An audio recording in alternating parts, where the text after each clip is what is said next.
How is everybody doing? I hope you all are having a wonderful, absolutely wonderful, wonderful, wonderful, what's the day? Wednesday? Wonderful Wednesday.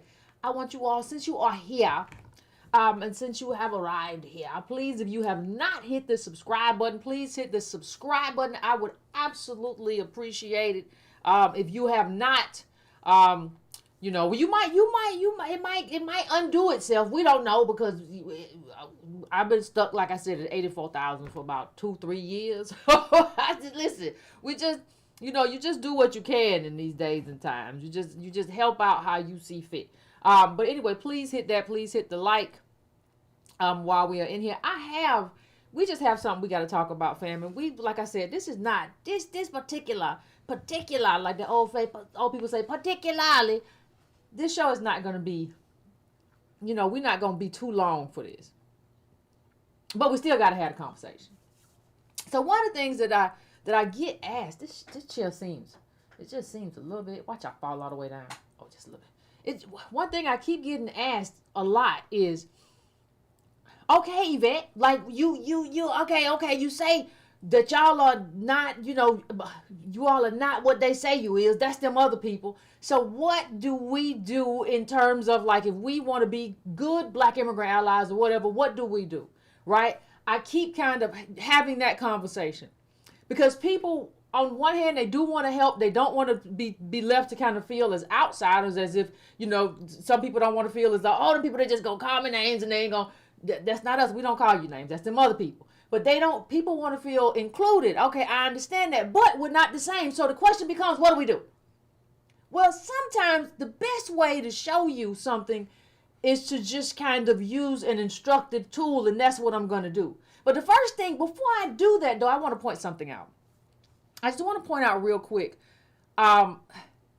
that part of the reason that we keep being kind of stuck in this space and debating and having the conversations. I was listening to some Negroes on TV as I walked in here having a debate. Well, what about this? Two Negroes, one talking about what we are in favor of this, and then the other one saying, no, capitalism can get you out. It's just like we have these stupid arguments and we just stay stuck in the argument, and we don't ever deal with things like, how many people have you seen talking about this majority Black town fighting to stop the land from being seized?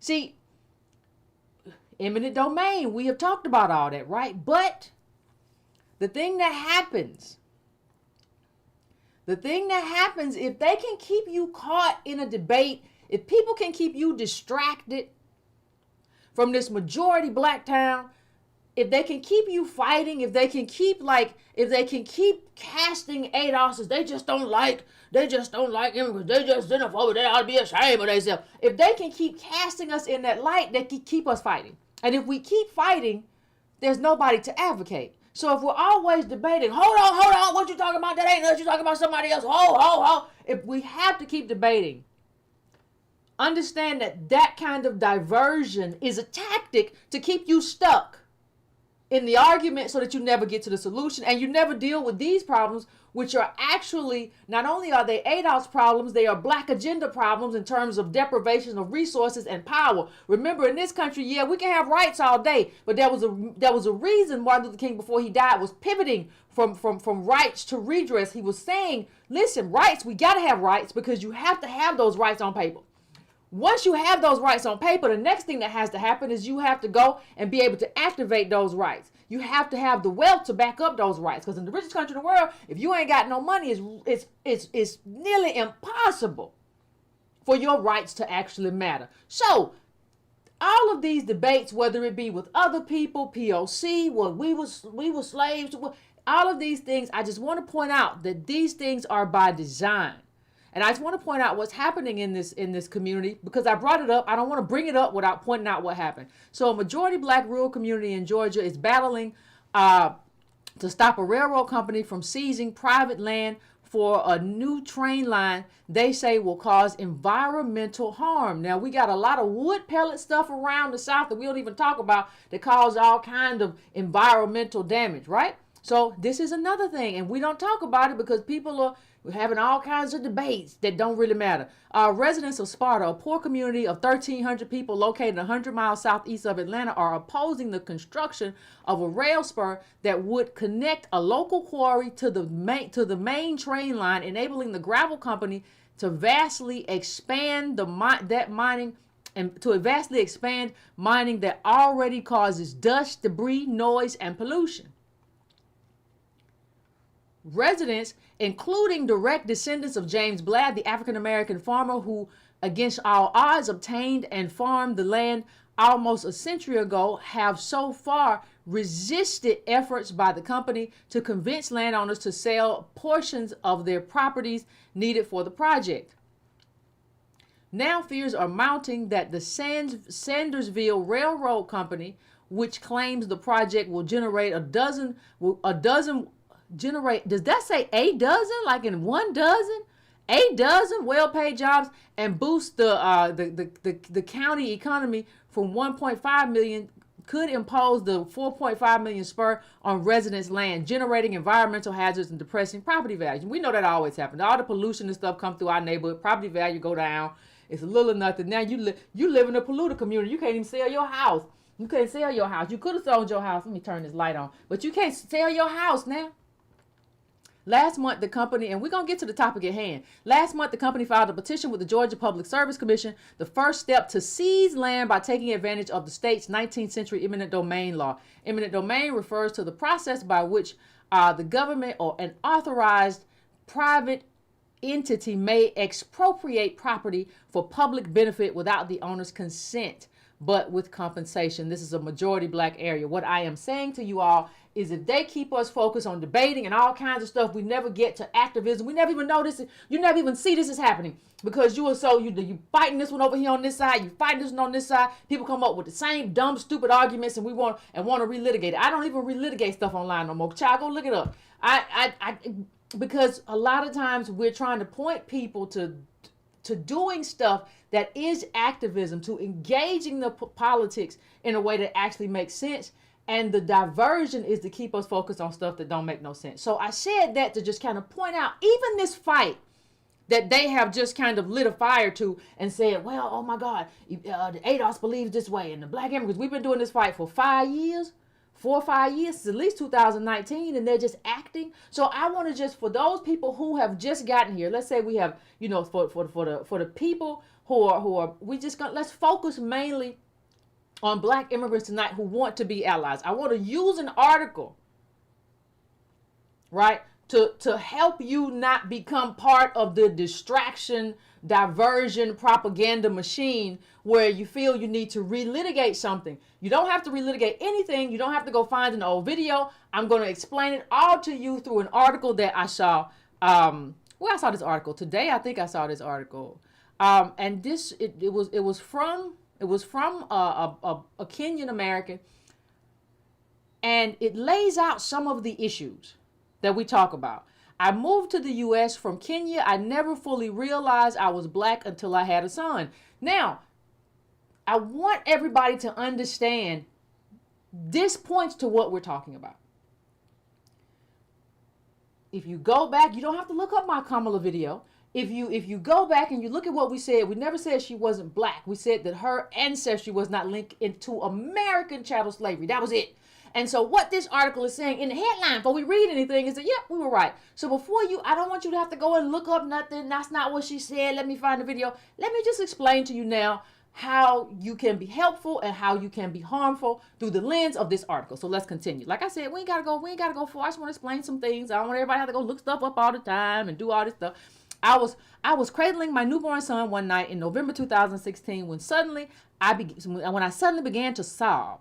Now there's a realization that comes on her that causes her to sob. And the realization is what? Something had dawned on me that filled me with fear. I was the mother of a black son in America. It dawned on her. So that wasn't, when something dawns on you, that means it wasn't something that was in your mindset. It wasn't something you were thinking about. You were not thinking about race in the sense of American blackness. This thing dawned on you and hit you like a ton of bricks, and you sobbed, you cried, because you had not realized what it means to be black in America, which really means what ADOSness is. And now your child, he might be Kenyan to you, but he suffers through discrimination. He might get hurt like the young man who got shot because he's black. right? So the idea of blackness dawned on you. It was not this thing that you had in terms of a lived experience. Well, you may say, Yvette, what was the experience? Well, let's continue, shall we? I knew that no matter how he chose to define himself as the son of two Kenyan immigrants, he would be seen first and foremost as a black man. And I was well aware of the prejudices that come with that label. Right? So we get into the nitty, what I always say, fam, and the gritty. We're getting to the nitty and the gritty, but let me say this. Hold on a second. Is there another paragraph? Okay, let me get this next paragraph first.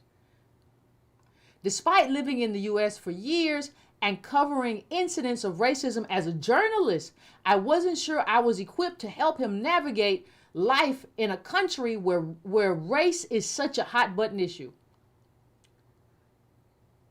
With my son's birth, the dynamic of my life in America had changed. I could no longer observe issues of race as a bystander. I could no longer observe as a bystander from another country who wasn't sure where she fit in the conversation. I was the mother of a Kenyan American son, a black son. Now, those of us, and this is not even a critique of her, those of us who are ADOS know we are not bystanders at all. We do not observe anything. We know that we have an inherited experience. Now, this is very different from the black immigrant experience, because theirs is a lived experience that they immigrate into, depending on what country you come from, especially if you come from a mostly black country, right? Theirs is they immigrate into this lived experience where you are the minority all over a sudden in a country that has otherized a specific group as black and racially bottom cast that group. They have made up the word black here. Here you're not. Over there she's Kenyan. Over there her child will be Kenyan. She wouldn't be I'm black. It would be I'm Kenyan, right? Or if there's a tribe, it will be that. Here is something very different. Here the white supremacists, the racists made up something and said you're black and you're inferior. That is not what she is saying. Is that is not my experience. That is not my lived experience. I immigrated into this experience and I didn't understand blackness until I got here. Now, the first thing we have to talk about is that if you are a black immigrant in this country, you have to own that, especially you have to understand the difference and you have to stand up and say it. When somebody says there's a difference does not mean a diminishment. It means there's a difference between me and you. If I were to go right now and decide I want to live in Kenya and I hop on a plane and go there, there is still a difference between me and the other people. Now, I can learn the culture. There's still a difference. If I raise a child there is still a difference, because the child will be more Kenyan than me, right? But who is still the child's parent? An American descendant of slavery from America. The same thing exists here. You have to own those differences and acknowledge those differences. It's disrespectful. And what it shows is that you understand what those differences are. When they write about it, when y'all write about it, when I'm talking to black people, when y'all write about it, you write about those differences. Those differences in terms of not understanding blackness are understood. It isn't until we get to politics and we get to who is what that everybody says, we all the same. And that's the thing that triggers anger, because we know you know that. So the first step I would say in terms of how to be an ally and what to do, you have to acknowledge you are not the same. I came in here. I came from a hole where everybody was Kenyan. And so this is a whole new world for me. I don't understand it. Right. So let's go to the next part. Let's go to the next one here. Until I came to the U.S., I never thought much about race. We've read articles like this before, fam. This story does not change. For the first half of my life, I had never worried about my blackness or looked at my life through the lens of race. We contrast that to us, family. We always have to look at our lives through the lens of race, because of what America is and what America did to our ancestors and did to us multi-generationally. These are two very different lenses that we're looking through. You gotta own it. If you don't own it, you're being dishonest and you're not being a good ally. In Kenya, where more than 90% of the population is black, race was never a factor in how we viewed the world. There, I was a person, not a black person.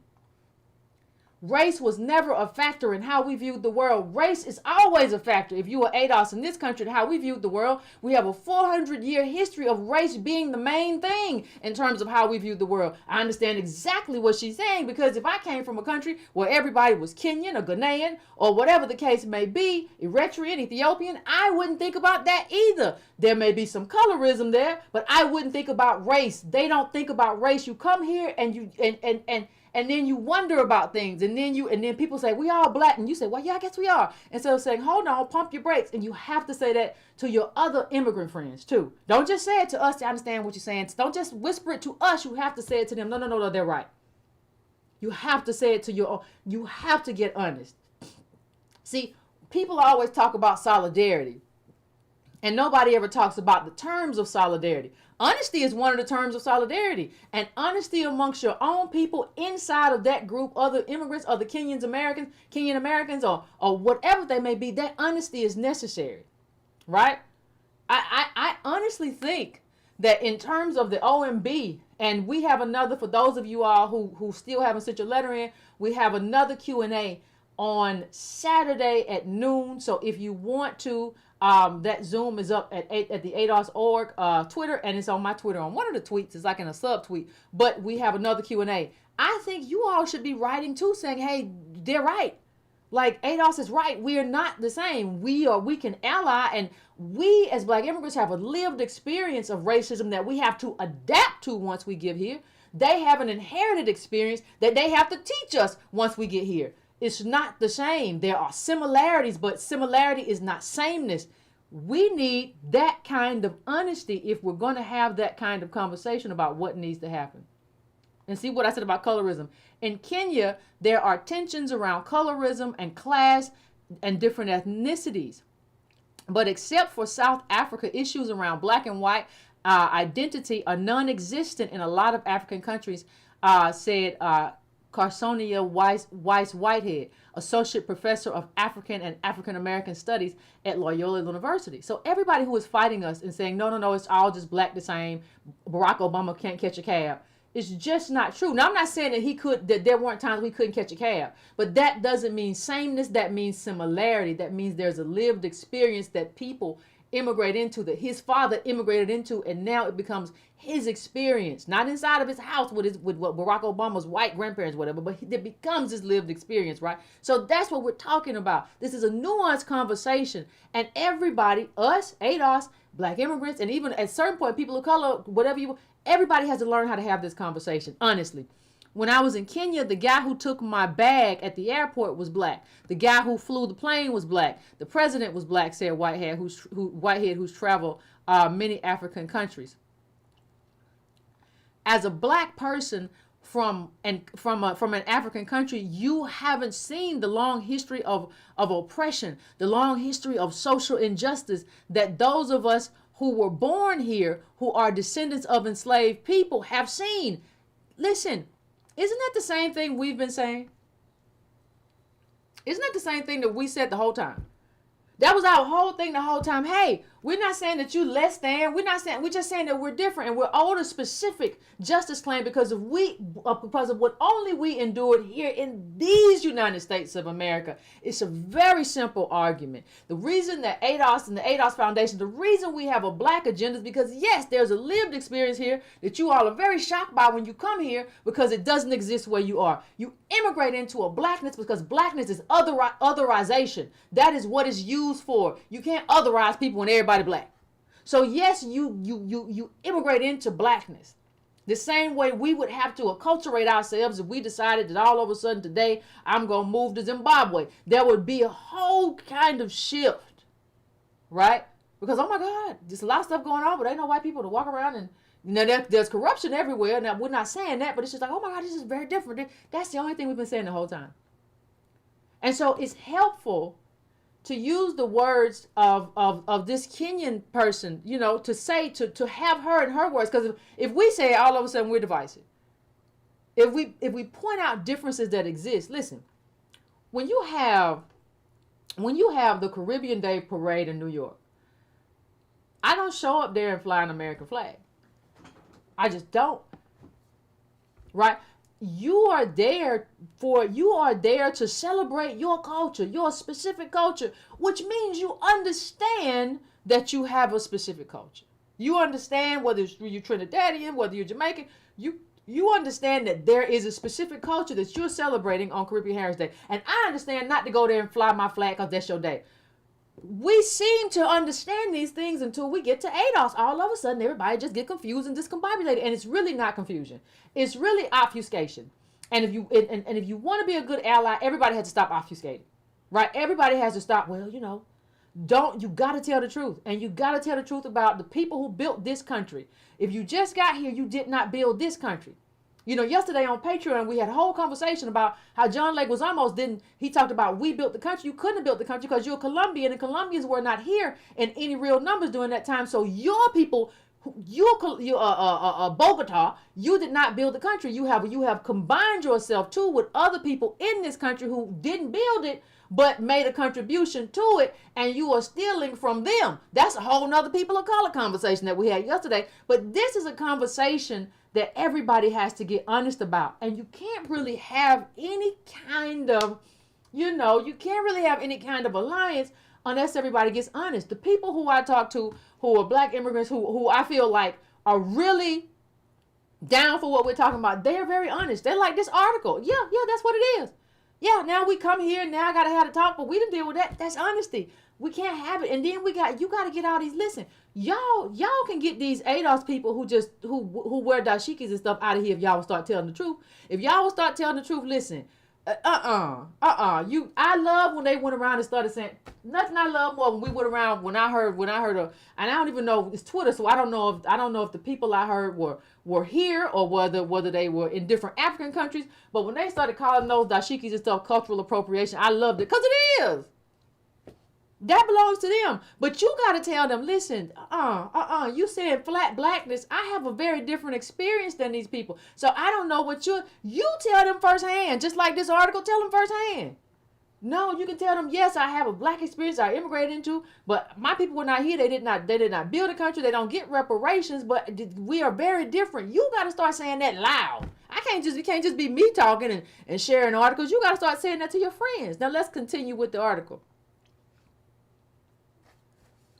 In the United States, I've experienced more instances of ignorance about Africa than overt racism.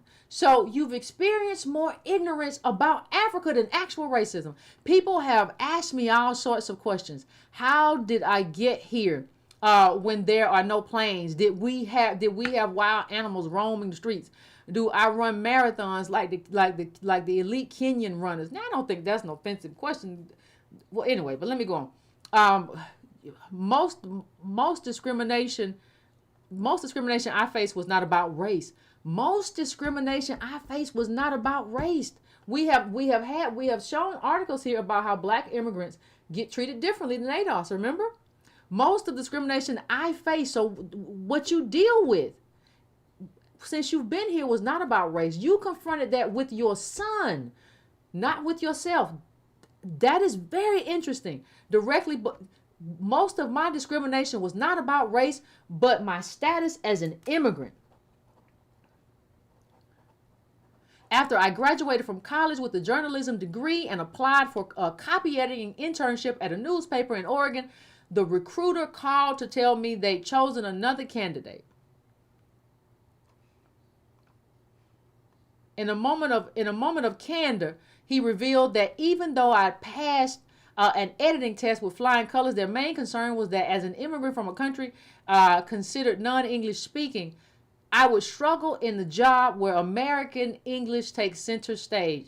In Kenya, both English and Swahili are considered the official languages. So what she's saying is that the discrimination I faced was over being an immigrant. My lens was through being an immigrant. I had not experienced some kind of racial discrimination, it was immigrant. And I kind of wonder, even if you'd experienced racial discrimination, would you have interpreted it as racial, or would you have interpreted it as anti-immigrant? That's another question for another day. My first newsroom job was as a copy editor at a small newsroom in Monroe, Louisiana. I took note of the lack of diversity in that and every other newsroom I walked into, but I mostly was busy trying to prove myself. See, I want you to pay attention to something. She said, I noticed the lack of diversity, but I was mostly trying to prove myself. This is a very individualistic kind of way of looking at things. You don't say, hey, let's get together and try to force the company to get more people in here to look like us, or more people in. You said, I just put my head down and I worked. Right?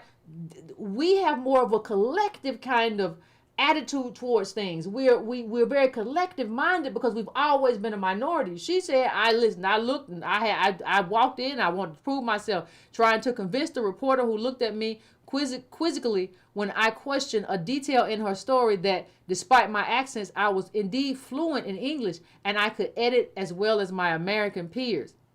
This is very different. Right? This is a very different kind of way of what's the best way to say it? It's a very different lens.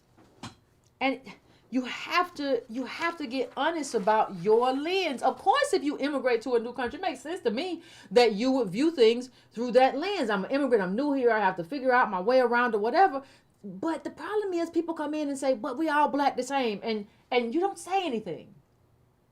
Like, you don't say that's not true. Like, my lens is an immigrant person trying to navigate America, not as a black person whose grandmother or grandfathers were sharecroppers and who comes from slavery and has heard about lynchings. That's not my lineage. That's not my life. You got to tell that truth. It just is what it is. Kenya, 90% black. Woo. Right? You just got to tell that truth. It was something else I was going to say about this little part right here. You got to tell the truth, though. Hold on. It was something else I was presenting with people. How did I? Yeah. Well, and let me say, I know what I was going to say. When you're talking about how to be a good ally. I understand. And a lot of people, see, she said that there were people who asked ignorant questions when she got here. I agree that people should be smarter than that. But if the person didn't mean you any ill will, I kind of feel you should let that go. Right? And not be like, oh my God, they're so ignorant about it. I understand that, but now you can enlighten them. Here's something else I will say in terms of being a good ally. Black immigrants, listen, y'all got to let go of what y'all went through in school. I'm sorry. Like, people made fun of me in school. They called me an African, scratcher, whatever. Y'all got to let that go. Listen. Everybody gets made fun of in school. And the thing that you get made fun of is the thing that sticks out about you. Like, if you was a kid in school when the 50 Cent song came out and said, I love you like a fat kid love cake, right? If you was a kid in school during that time, I'm sure people went around you and said, I love you like Eddie love cake. Ain't that right, Eddie? You know what I mean? Like, you were just gonna get it. That's the thing that you got it because maybe you had an accent or maybe your parents had immigrated here and people knew it and they wore clothes that were not our clothes or whatever. You're going to get it. Like, you, Lord have mercy, don't hold. Why y'all everywhere y'all go, child? You telling me about what happened at school. Everybody get made fun of at school. I done said this before, but I'm saying in terms of being a good ally, sometimes you got to let your baggage go. And if you went to school and you got made fun of, you just got to let that go. Everybody got to let that go. You don't think I got made fun of in school for being light skinned? Everybody get made fun of. And you come out, but they made fun of me in school. Everybody got to let it go. I don't care what you got made fun of. You listen, you walk around and somebody just turn around. You got kids get made fun of with all kind of stuff. And some of it was, they might have been poor and didn't have enough soap and stuff like that. And somebody might have just turned around and said, listen, you can't have bad breath and be musty. It's too much on me. I can't be your friend. It's too much. And you got made fun of about that. That's just what it is. Most people weren't cool all their life. Most people kind of walked into the cool. Some people were, and that was the highlight of their life. They never got better. My highlight was when I was from 12 to 18. Listen, most people had something at some point. Some point you got it. And some point you had to give it back. That ain't nothing to still be bringing up at 25, 35, 45 in a political conversation. If you want to be a good ally, there's some stuff you got to let go. And if you want to be a person in this world, in this life, who feels free, there's some stuff you just got to let go anyway. Kids are cruel. Just the way it is. We all gave it. We all got it. That's just what it is. Let that go. Stop telling me about what happened in the school or somebody was ignorant. Listen, Americans are ignorant about a lot of stuff. It ain't just you. If you come from Croatia, people are going to be like, who? Is that near Transylvania? Where is Croatia? Like, that's just, we can't point out this country. I'm not talking about, we can't point out a lot of stuff on the map. That's not targeting you necessarily. Now, you just can't internalize everything. At a certain point, it just becomes too much. Don't be nobody's burden to bear. Let me go to this next thing. I was oblivious to racial microaggressions. As an immigrant in a new job, I was too busy fighting to survive. And as a child of two worlds, there was so much to learn and unlearn. Yeah, get honest about it. You got to get honest about it. Yeah, somebody said they make fun about AAVE. They make fun of the way we talk. Yeah, what are you talking about? Don't go one way. And don't do that. You're going to get yourself in trouble too. Because don't nobody Jones and roast like, well, you might get yourself in trouble or you might get yourself beat on. I'm not proposing either one of that, but you don't want to go around making fun of American Negroes. We don't do that British banter stuff. You just get socked out. For example, as someone who grew up in a former British colony, I had to work on replacing my Britishisms to survive in a U.S. newsroom. Open the trunk of the car, not the boot. Grab some cookies, not biscuits. Order some French fries, not chips. Yeah, it's a former college, so you had more in common with the British. Hold on, listen to what she's saying. She's saying she had more in common with the British than she had with the ADOS in this country. She wasn't even American in terms of former colony or whatever. They had a lot of Britishisms. It sounded like British, the Queen's tea in England or whatever. We have a whole different culture that has seeped into all of America, right? But we have our own culture. So you had to get whiteness figured out in terms of these are not biscuits, these are cookies. These is chocolate chip cookies, these is sugar cookies, and these is oatmeal cookies. Cookie monster. Cookie. Now you had to figure out basic stuff. You had too much going on to somebody who immigrated in this country to understand race, and you didn't understand. That wasn't the lens, that wasn't the focus. Happy you got honest about it, but everybody got to stay honest about it.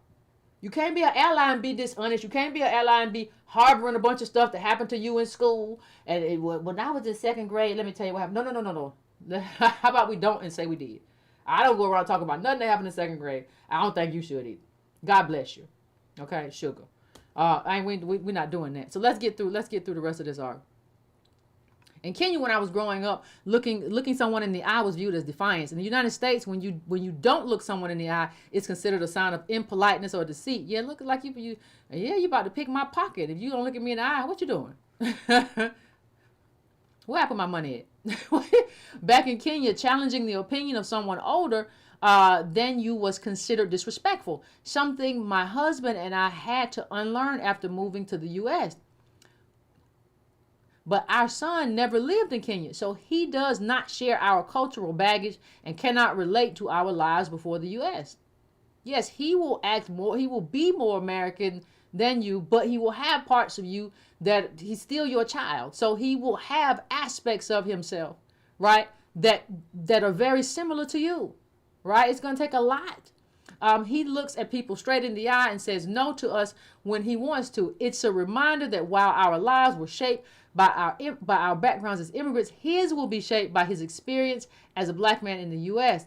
He will face exclusively American problems. Many black immigrants of our era arrived here with little knowledge of African American culture or history. Growing up in Kenya, my dad was a big fan of Kenny Rogers. I ain't got no problem with country music, but I'm just saying, and Dolly Parton, and blared country music on his little red cassette tape player on the weekends. State-run TV aired Indian movies and Mexican telenovelas. So hold on, wait a minute, wait. You telling me, what you're telling me is that you had no anchoring for understanding Americanness. And you see, that's how we get sellouts. We got a lot of our own. So don't think I'm saying that we don't have a bunch of ADOS. We do. Right. We can see the CBC and some of the people in there. I'm not talking about that. I'm talking about what you have to own is that you come here and be like, I'm just some of them, I'm not saying everybody, but the bad allies will come here and say, I'm just as black as you and I can't catch a cab, and not say, listen, I didn't even know y'all existed in any kind of meaningful way. We prefer country music and cowboy boots. I didn't even appreciate your culture. I didn't even appreciate your music. I knew nothing about you. You won't even admit that. And here's another way to think that you got to do if you want to be an ally. You got to do the work in terms of reading. Don't come here, because if you don't do the work in terms of reading, we get all those little sellout people at PragerU and all those little people. Well, I don't understand why blacks want reparations, and I don't get it, and I don't understand why racism doesn't alive in America, and I came here from an island, or whatever the case may be. We get those people because there is no culture, because you all put your head down. So I understand you in a new country, and you got to get to work, right? You gotta do the work though. If you want to be an ally in terms of what we're doing, and you can't be included in the reparations because that's a sacred debt. But you want to understand and you want to, be an ally and be helpful. You gotta do the work. You can't walk around here and not read any of the books about slavery, and not read any of the books about oppression, not read any of the books about redlining, not read any of the books about Reconstruction, not read any of the books about Jim Crow. The reason why you're going around here thinking there was such a thing as One Crow is because you never read anything about Jim Crow. So when a Latino said, oh yeah, you One Crow, you be like, yeah, happened to Latinos too. Yeah, because you didn't read nothing. You have to do the work. You are saying I'm black in America. I'm an immigrant, but my son's black, and I need. That's work that you got to do to understand this group. You can't understand this group without understanding what happened to the group. If you walk around and say black people, ADOS, in this country, they look mad, they look angry. I don't know why they're so mad. Well, you haven't read the history. If you don't understand that, then you haven't embarked on your journey to really kind of understand it. You got to do that. I can't help you do that. We got a book club, but you gotta absolutely do that. You have to do that work. You can't be an ally and really truly understand what happened if you haven't done the work. I'm not saying you have to read every book that ever existed, but you have to have a fundamental understanding of who ADOS are in this country and what we've been through. That is your work as an ally. So when you ask, what can I do? That's another thing that you have to do. You have to educate yourself. Listen, we have enough books, and I feel like in the past 10 years, like so much has been added to the scholarship and understanding of ADOS and the multi-generational oppression and the plunder. And you wouldn't join so often with white supremacists, and you wouldn't jump on board with that, right? So quickly, some of you, if you knew the history, you have to know the history. You got to know that. And if you keep jumping on board with white supremacists as just right, there's no racism, I've never, you're just gonna get clowned, and then you're gonna accuse ADOS. They just don't like me because I'm whatever. No, we don't like the fact that you don't respect us enough to learn about this group that made it possible for you to be here. You are here because of us, and then you will jump on PragerU or something like that. You will jump on a white supremacist platform and allow yourself to be used to oppress us, and then wonder why we have a problem. And you'll say, well, it's just because I'm not from it. No, it's because of how you are allowing yourself to be used. And if you had done the work, you would have realized how you were doing that. So part of like coming into this space is understanding that, like, I gotta do the work. Ain't nobody gonna do the work for me. Now here's just a little bit of data. For the 5-year period from 2017 to 2021, top countries of origin for black immigrants to the U.S. were mostly in the Caribbean and Africa, right? So here you go: Jamaica, Haiti, Nigeria, Ethiopia, Dominican Republic, Ghana, Trinidad, Tobago, Kenya, Guyana. Shout out to Joy Reid, and Somalia. So let's go on to we're almost done with this article. If we wanted to learn about black culture in America, we had to seek it out by renting VH tapes of Fresh Prince of Bel-Air, Martin, The Cosby Show, and BET. Now let me say something else. So what she's telling you right there is that how we learned the culture was through the prism of American television and American culture. This is one of the problems, and I'm not gonna get into it because I don't. It's one of my unpopular takes. This tends to be some of the issues that I have with hip hop.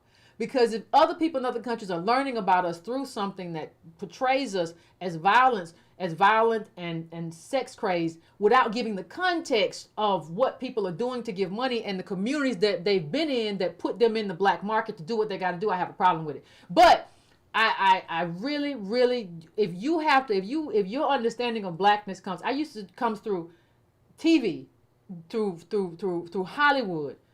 You can't then come here and say I'm black just like ADOS or I'm just like this group of people. You can't say that. I used to tell people a long time ago, when I used to criticize Obama, I used to say if your introduction to politics came with an Obama bumper sticker, you shouldn't talk to me, or you certainly shouldn't debate me. And I feel like if your introduction to ADOS came through a TV show, right? You should never say that I'm just like these people. You can say I immigrated into a space, people view me as them, and that means I have to have certain protections, right? I get that. But you can't say that I'm them and I'm old the same thing that they're old. Again, that goes back to getting honest. Everything I knew about civil rights and the movement I learned from college thereafter. A history class in my freshman year introduced me to the centuries of slavery and inequality in the U.S. I remember being shocked to hear this because in Kenya we had viewed the U.S. as a model of human rights and democracy. So you didn't even know what happened to us. Oh, a model of human rights and democracy. They be keeping the truth away from y'all. I marveled at the courage of Martin Luther King Jr., Rosa Parks, Harriet Tubman, and other black historical figures, and I was horrified when I discovered the symbolism behind the Confederate flags I saw while driving around rural Louisiana. But I learned everything with a sense of detachment because I was too busy trying to build a life. So you understood it, but you wasn't invested in it because you was trying to build a life, do what you got to do, right? And you were invested. So you're not invested because you were trying to live a life or whatever. That's what we say though. When we say you're not invested like we're invested and you don't go through what we go through, you're trying to build a life. We were robbed of a life, right? This may be a better situation for you, right? For her, this may be a better situation than what she had, that she may make more money. For us, we look at a situation and we should be up here, and because of the plunder, we're down here. So we have we still have a very different view of America, even when we look at the facts, even when we have the same facts.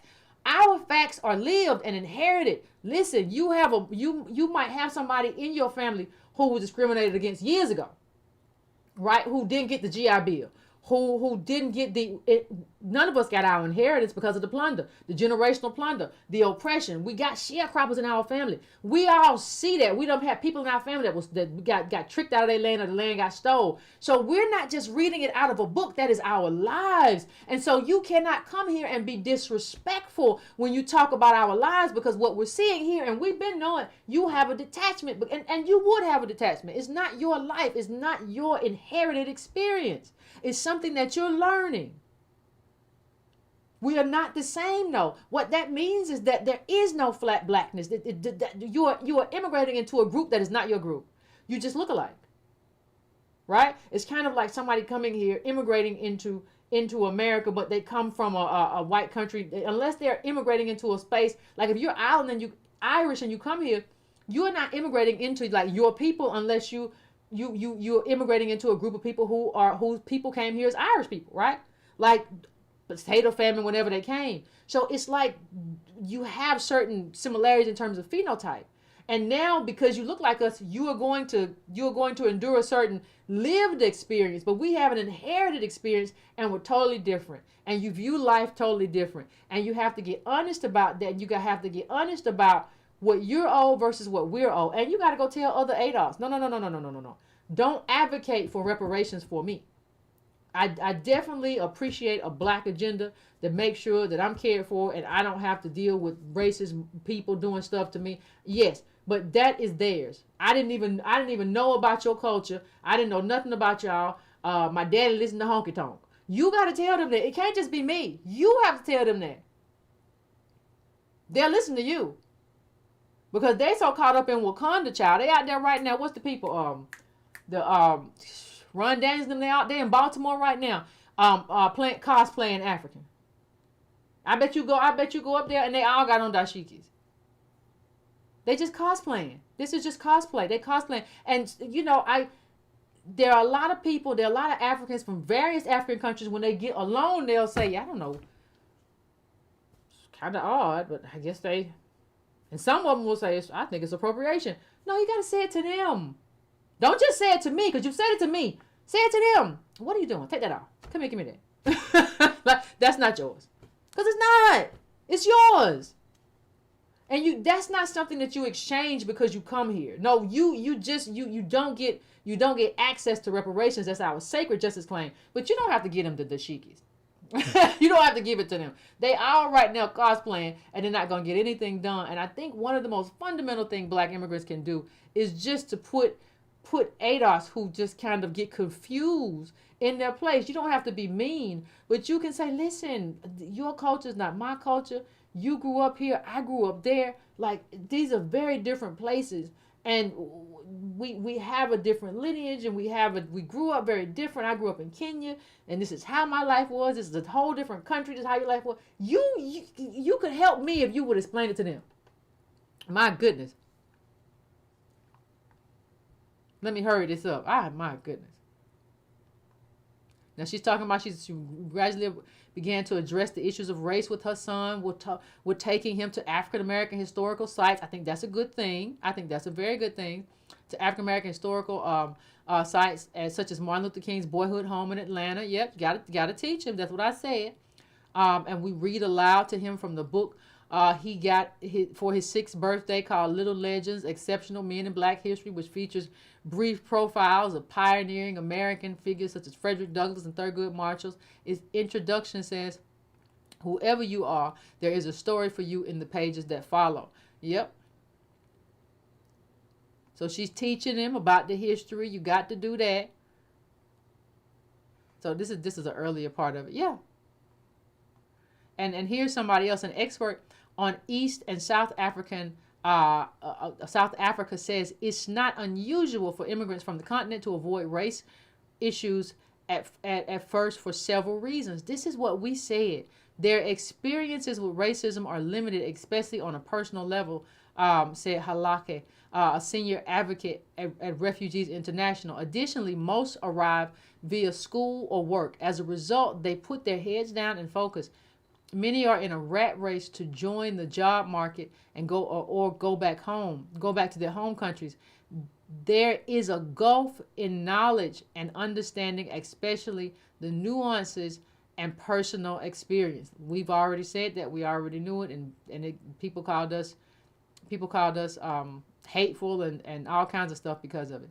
But Halake believes it's crucial for African immigrants to be a part of the conversation.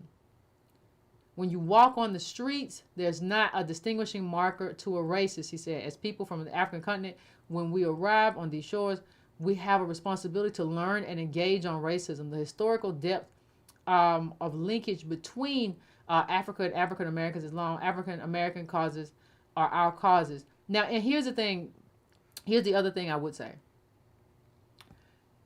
I think you can absolutely help, and I think you can have a voice in the conversation. You're probably gonna have kids here, and so you are invested. You're here now, right? But I would say this, and this may be controversial to some. I feel that you should have a voice, and I feel that you're a part of the movements. But because of what you don't know, especially depending on what generation you are, if you can't lead. You can be a part, but you can't have learned about this on television. You can't come here and not know anything about race and consider yourself a leader or a voice on racial movement. If you just got here, or if you got here yourself in this generation, the most that you can do is continue to learn. That's all you can do in one lifetime. Your child can do more, but that's still your child. It's their child who will really be no accents, no, my parent was born here, who can speak more clearly about what it means to be here. But we just have to talk about who has the capacity to lead in this space. And that's all I'll say about it, right? And you have every right to advocate for a black agenda and want resources. And you're here. We have a black agenda for resources. Reparations is just for Adolf, but there's a black agenda. But like we've been here 400 years. Like this is like, let us navigate this space. Like let us navigate this space. So that's all I want to say. There's a lot of, in terms of the stuff you read, the little Mexican novellas, that was something, wasn't it? You have to learn the history. You have to learn the history so you don't become a tool. You have to listen to Adolf. We're not making it up. We're not just walking around with a chip on our shoulder, right? We're not just doing stuff for the sake of doing it. And why would anybody be that way? Why would you think, I got here and these black people, they just don't understand.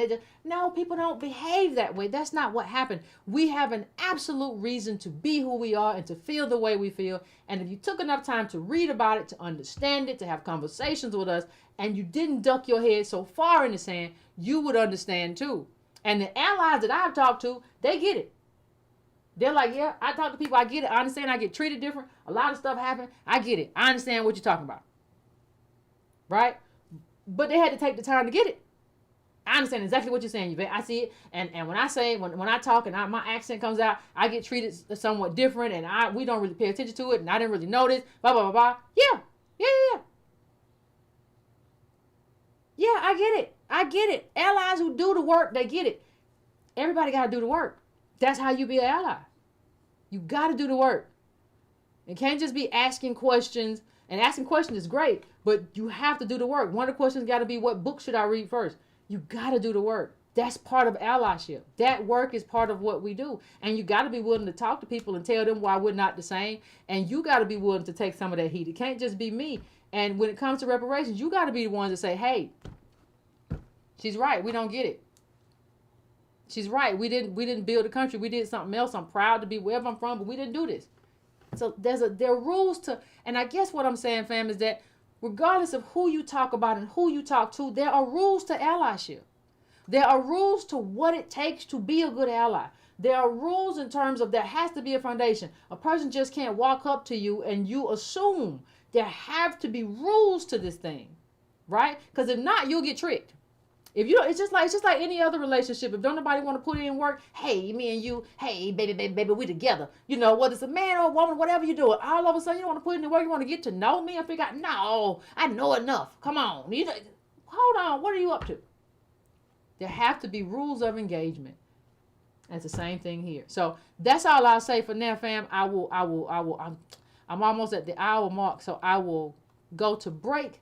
Set up the phones. If you shall decide you would like to call in, give me a couple minutes as usual to do that. And if you want to, we'll have a conversation. If not, those are my rules. It's got like 4 rules. It ain't even a lot. Just, it is what it is. I'll be back.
like that. And we are back. We are back. I've been moving books around and stuff. Hold on a second.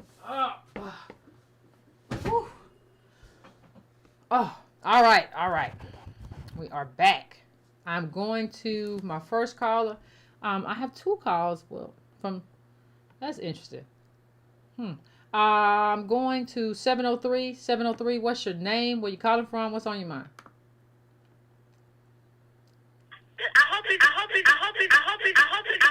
I don't know what's going on now. Oh, I had two calls from the same number. I don't know what's going on, baby. Who knows, child? Let me go to 301 and see if it's the same thing. 301, what's going on? Hi, Yvette. Hey. Hi, Yvette. Great show. I'm going to be really brief. That whole line about the Africans liking country music is very true. I can actually say that because I used to work for a television service, and it was my job to get the music videos for the end of the show together, and they always wanted country music. And if we didn't put some country music on the end of the show to close out the show, they would get very upset. It's like Grand Ole Opry stuff, you know. They really do enjoy country music.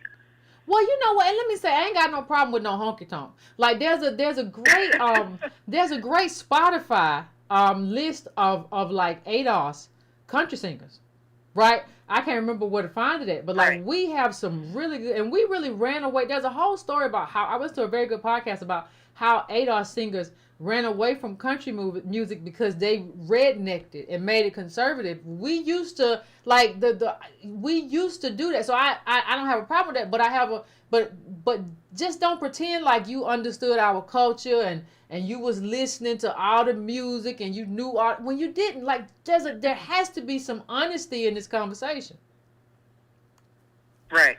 I agree. And that country music, us liking country music, I can agree to that too, because my mother said in the old days when the black radio station went off in her town, the Grand Ole Opry used to come in, and that's how she and her brothers, that's how they got to listening to country music, because the Grand Ole Opry would come on every night, whatever night it came on, it would come on whenever the black radio station used to go off, and they would listen to that for the rest of the night, and that's how they got to, some entertainment. Learn to like country music. Yeah, it's a lot of. I was listening to something. I forget his last name. Something Parker or something like that. Step on up, come right in. It was a great. He's a black man. He was a great little honky tonk. So I was like, oh, he sang some good honky tonk. And I think it's Tony Parker. So I can't remember his name, but it's a Negro who sang. It's crystal. It's pristine honky tonk. So That's our culture. Whether we want to admit it or not, black people, that country music is part of our culture too. Yeah, we act like we had, it became racist. People start flying Confederate flags, and we get away from stuff because Charlie, that's his name, Charlie Parker. That's like this name. Oh, Charlie Pride. The black one, the black man, the recent one. He's young. He's. I just saw him like a couple weeks ago, and he has a song. I don't know what the song is, but it starts out, "Step on up, come right in if you like to take." Oh, I was into it. Yeah, Charlie Parker. I was into it. Well, thank you. I just wanted to say that. Great show as always, and I will continue listening. Thanks. Thank you. I appreciate it. You have a good one. All right. Bye. Yeah, I like some good honky tonk now. I'm going to my next caller, going to 703. What's going on? Hello? Hey, what's going on? Hello? You know something? I've been sitting in the shadows and watching you all, and I want y'all to give Jamie Foxx $1,000 because he was playing like he was dead. And this is the deal. My grandfather was President Abraham Lincoln. He was Ethiopian, and my grandmother was Mary Todd Lincoln. She was a black Comanche. And I had just been sick of the U.S. government. Let me get this. I love to talk. What I did, I threatened Mitch McConnell and them, and so my grandfather, Robert Todd Lincoln, who died in 1926, he knew that we were black Comanches, and I'm so happy that I am now the chief of the Comanche Nation, and I sit on the council. I am the chairwoman of the council. I'm the queen of the Black Comanches, and so forth. And what I told them were two things. Number one, that they had to give me reparations, and number two, they had to free Jamie Foxx. So, but anyway, make a long story short, I have all of the Comanche land. I haven't been able to sleep. I have all of the property owned by the Lincolns up in Manchester, Vermont. But I haven't figured out how much we're going to get from the casino profits, because the original Indians that are indigenous to this land are jet freaking black. And I had just got sick of the U.S. government because I had to sue them. Well, and I just wanted to let you all know I've been in training to be the queen of the Black Comanches when I was 5 years old. I'm now 62. And I wanted to let you all know I love you all dearly. I sit on the High Council. Jamie Foxx need 1,000. All I can say, I told Jamie, would you just leave the white women alone? You got the queen of the Black Comanches. But anyway, I wanted to. You have a great day. You have a great day. I can't. I appreciate you too, but I can't. Listen. If y'all ain't been, I don't even know. I don't even know what's going on. But listen, I'm tired of some of y'all. First you got people thinking they're kings and queens, we kings and queens, and now you got them outside wearing feathers. Can nobody just say, I come from the institution of slavery. We were oppressed. We have fought. We have a black liberation. We have a black liberation movement in this country. There's nothing for us to be ashamed of. We know where we come from. Even if there were black natives, they got enslaved too. If they hadn't, they would be sent somewhere with a bunch of money. If they hadn't, they would be as white as everybody. I don't know what be going on, child. Woo! Oh my goodness. Oh my word. Woo! Oh my goodness. Okay. 360. Come here. Come here. Just get started. Hey, what's up? That is AJ from North Carolina. What's up, AJ? Man, oh man, that last call event, I'm glad you jumped on that, because boy. I tried to just let it because I don't like to be rude, but my gosh. I read here out of my historical archives that they offered 20 acres in the Carolina colonies for every Negro male and 10 acres for every Negro female. Now, if they were as jet black as the slaves and they were offering 20 acres, I'm pretty sure they got tied up in this. And again, like you said, show us the inheritance. Mm-hmm. Show us the inheritance. That plain, that simple. And it's not there. And all that is distraction. I've dealt with those same type individuals here in the state of North Carolina. And when you run them down and drill them down and get to the numbers, it's just for show. It's the Kings, claims, all of that. And them ain't nobody giving up no casino money it is just fantastical, Yvette. Long story short. I mean, that would be groundbreaking news if that was that woman. Yeah, I agree. I know Jamie Foxx is in the hospital, too. I don't know what she was talking about. Somebody said it sounded like Wanda Sykes. It did. Tell her to stop coming in here playing in my... Oh, God, I'm sorry. Yeah, it did. Now that they say that, yeah, it did. And my last point I wanted to make, to bring it back to the black immigrants, I think it's very important that we delineate, but that they also understand that this does include them. And I think for a lot of us ADOS, I think the definitive thing that I guess the analogy for me that really just kind of makes me understand that, no, I am different from everyone. We are ADOS, is the fact that, yeah, okay, we were always humans and we know that, but we legally went from property, chattel, to regaining humanity right here. And I think that's kind of almost like not really given the emphasis that it should have as we look back at our victory story. It's going from, everybody's probably got a clock or a phone. or a computer.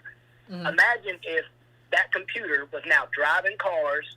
Now, that's literally the analogy, because we were looked at as that, an inanimate object, a tool for shoes to be used and disposed of, without any of our humanity being recognized. Yeah. And then to come through recognition, and then to come through civil rights. It is just the absolute hero story. Well, and I say, and the thing that we have to get rid of, like the one thing that the heroes, like even if you look at Cinderella, right? Everybody's using her to clean up everything, do everything, and don't nobody want to do nothing. And then to the prince, and her life is changed and transformed.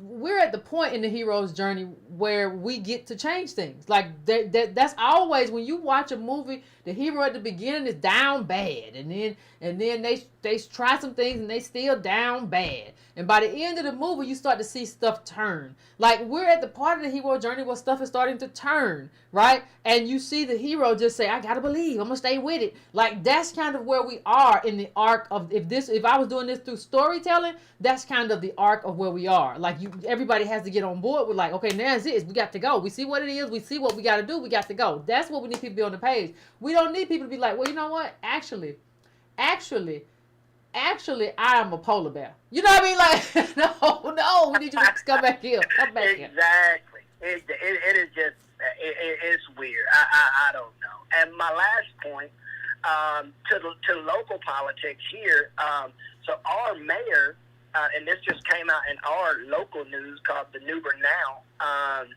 our mayor basically got caught using, getting land that he owned rezoned for affordable housing, and then ended up trying to sell it to the North Carolina Department of Transportation for infrastructure bypass. Oh, wow. Now, once I read that article, I emailed the editor, and I told her, one, thank you for, the 8 months, because she explains in the article, all the background work she did, basically investigation journalism piece, and how she came to the conclusions that she came to, and, everything that's happening because of it. Well, my email that I sent to her today was asking, does she think politically using the term affordable housing was specifically designed to harvest the black political energy behind it? Because in order to get that area rezoned, they had to get all the aldermen to agree. Mm-hmm. So in my area in particular, there's an extreme disparity. The only people that need affordable housing is us. We're the number one retirement community in North Carolina, sitting on military bases, all of that. It's us that need the affordable housing. So when they proposed this, of course, that's what we wanted. However, it was used, and the article exposes it as a ploy to get the area rezoned, just so they could sell it for a higher price to the North Carolina Department of Transportation for an infrastructure bill. And that just got exposed to us. And I emailed the editor on that story to try and get her feedback on that. And the reason that I say that is because as we're, collecting our local data, as we're pushing local initiatives, in kind of every city, they're kind of trying to have this black conversation. We need to be very, very wary of, the key phrases and things that they just use to harness our political energy, like, oh, we're looking to do affordable housing, and we really need to dig down into the details of what all that's going to be, because it literally blew my mind that they did all of that, hoopla about affordable housing, only for them to get it rezoned to try and sell it for a higher price.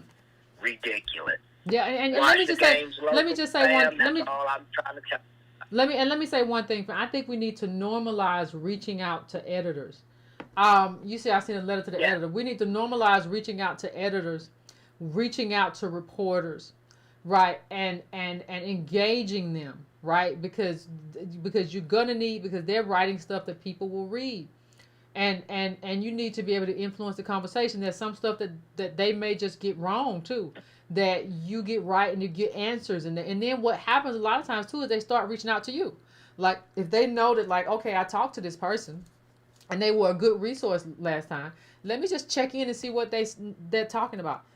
Let me just check in and see what they're thinking. And so that becomes a relationship. So I think one of the things in terms of your work and in terms of the work that a lot of people are doing, in terms of we go forward, when we talk about chapters, we have to talk about normalizing talking to editors as part of a political project, talking to reporters as part of the political project. And if I sent something to an editor, I would always CC. If I sent something to the reporter, I would always CC the editor, right? Just let them know, like, this is what I said. So and I think what you did was good, and I think we should just normalize that as a behavior, going forward. Absolutely, I agree. And that was just what I wanted to share tonight. Great show, Thank as you, always. I mean, this is coming, Yvette. Literally, it is. And I'm actually seeing more of a ripple effect in North. It's kind of funny, like, all of the ADOS points, all of the work is kind of coming out of people's mouths in different rooms, but they're trying to hijack it. Like we have a NC, one last thing, we have an NC hate crime bill that's getting pushed through right now. They're trying to take hate crimes from a misdemeanor to a felony here in the state. Mm-hmm. And wouldn't you know that, we're the tagline at the end on hate crime being based off skin color, but it's mainly talking about LGBT and these whole drag show hate crime stuff. And then it's like and people of color kind of thing. I understand. I appreciate it, fam. I appreciate it. And I think we need to get on that as well, too. Absolutely. Like you said. Absolutely. Having the conversation with you. Absolutely. Yep. But that's all about you. Have a good one. Put on you the too. gas. You too. Appreciate it, fam. Thank you so much for calling in. I'm going now to 770. What's going on? What's your name? Where you calling from? What's on your mind? This is Dex from Toronto. Hey, what's going on? Not much at all. I'm just enjoying your transmit, informative as always. But I do have a quick comment and then a question. I'll try to be as quick as possible if that's okay. Okay, that's fine. The comment is one, you referred to earlier of, foreign blacks always bringing up the whole African booty scratcher slur. I didn't say the booty part. Accusation. I always find that so very interesting. I've had conversations with Africans, and I've told them, how is it that you can hang on so tenaciously to that perceived slight in high school by children being childish because they're children, but you don't seem to have that same animosity for these people who come into your lands, take all your resources, have committed genocide on you, they've deracinated you and everything else, from calling you Kafirs to, and you can't seem to dredge up any of this animosity for them. Mm-hmm. I find that very, very interesting. It's odd. My question. Oh, my apologies. I interrupted. No, I said it's odd, and it's all of this stuff. When they talk about that, whenever I ask somebody that, they never say it happened to me in adulthood. They always say, well, when I was a kid. And it's just like, my God, like, I do not walk around with the baggage of childhood. Like, I can understand if somebody experienced like some severe trauma in terms of abuse during childhood. You know what I mean? Parental abuse. Yes, this is name calling. Name calling is just what happens. Kids tease other kids. I just don't understand how that somehow becomes part of an adult conversation about politics. It's just the weirdest thing to me. Like, it's just... I agree wholeheartedly. Also, just in brief, the whole assertion that they learned about us by looking at deplorable media. I'm like, okay, so let me understand this. You looked at a couple of television shows that showed us, maybe The Wire or something, I don't know, that depicted us as gangsters and druggies, and you based your whole perception of us from those shows. But in your own homelands, for example, what's going on in the Sudan right now, and all of that craziness and foolishness, you see that on an everyday basis. How do we know that? Because all of you are running out of your continent to get away from it. You're running into the arms of the people who have mistreated you for centuries to get away from all of that confusion and dysfunction. But you don't have that same energy for all of that as you do based upon a couple of TV shows, it makes no sense. Does not. It don't. It don't. It really don't. Okay, and not to take up too much time, so I'll get to my query if that's okay. Sure. My question is, now that the dollar has lost its primacy as the world's foremost currency, what effect will that have on us not only acquiring reparations, but the monetary value of said mass indemnities were we to be in receivership of them? Mm-hmm. And I'll hang up and listen to your answer. Well, thank you very much for the opportunity. No, I appreciate it. Well, I definitely think it's not just the dollar, like in terms of what the Chinese and everybody's doing. It's also inflation. It's a lot of things. And I think there's enough space to write in sort of protection in terms of regulation. But that's another reason why I don't stop. Like, that's one of the reasons why I don't stop I don't say it's 20 trillion and that's it and just leave us alone. No.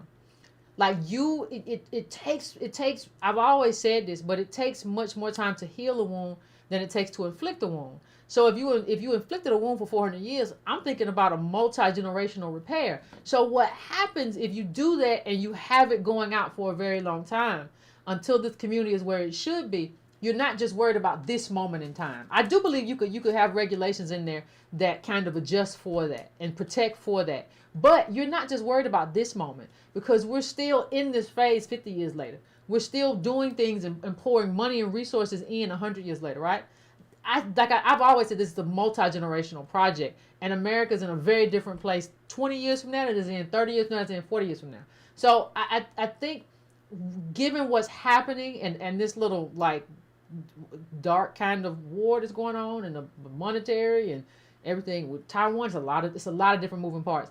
I do believe you have to have, but that's what regulations are for, right? You know, they call when you work in politics, they just call them regs. That's what regs are for. You have to have specific regulations that deal with this moment, right? And if you don't, what happens is, you know, you'll get in a situation where well, this money is not worth this. It's not worth what it was. We know we were supposed to give you like $800K or whatever. It's gonna be $2, and it's not the reserve currency. Oh, and inflation is gonna eat up a bunch of that too. So you have to have regulations that are specific to the moment. It can't just be kind of a general thing. And that's why you need real political people, real people who are policy wonks kind of in that space and in that room to do what they got to do. So I don't think it's something that's insurmountable. I just think you have to have the right people writing the right policy, and they have to not only understand domestic policy, they have to understand what's going on in terms of how other countries are maneuvering right now to kind of undermine the dollar and what that means for reparations. So I think it's possible. I think it absolutely can happen. I just think we have to operate in such a way that's better than what we operate right now. We have to operate in a very smart way, right? To kind of write that regulation. But that's all the calls I have for right now, folks. It was and thank the little lady that called in for making it interesting. I appreciate you.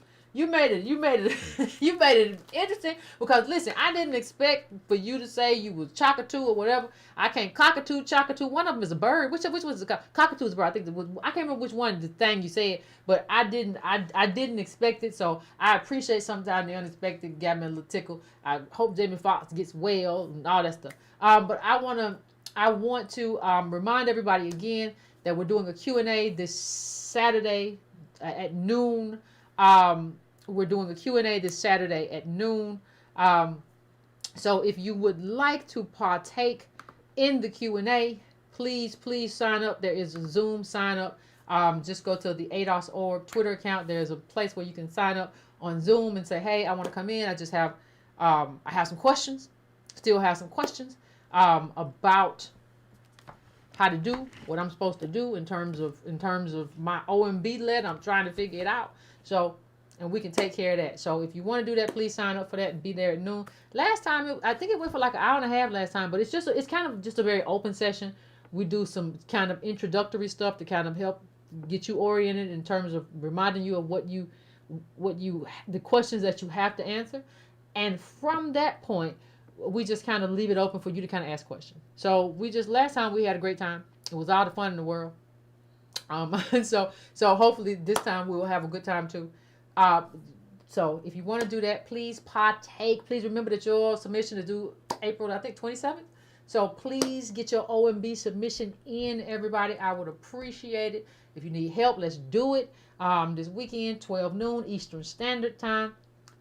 And please take a moment to hit the like button if you have not subscribed and you like something that you heard. Maybe this year we can get out of 84,000. YouTube is determined that I'm not going to get that 100,000 plaque. They just say, we don't care what we got to do. We're going to dial all of that back. And I don't care no way. But I care about y'all doing some funky stuff. But anyway, fam, hit the like button before you go out. Look at it like turning off the light. And I will see if you're on Patreon. I will see you tomorrow.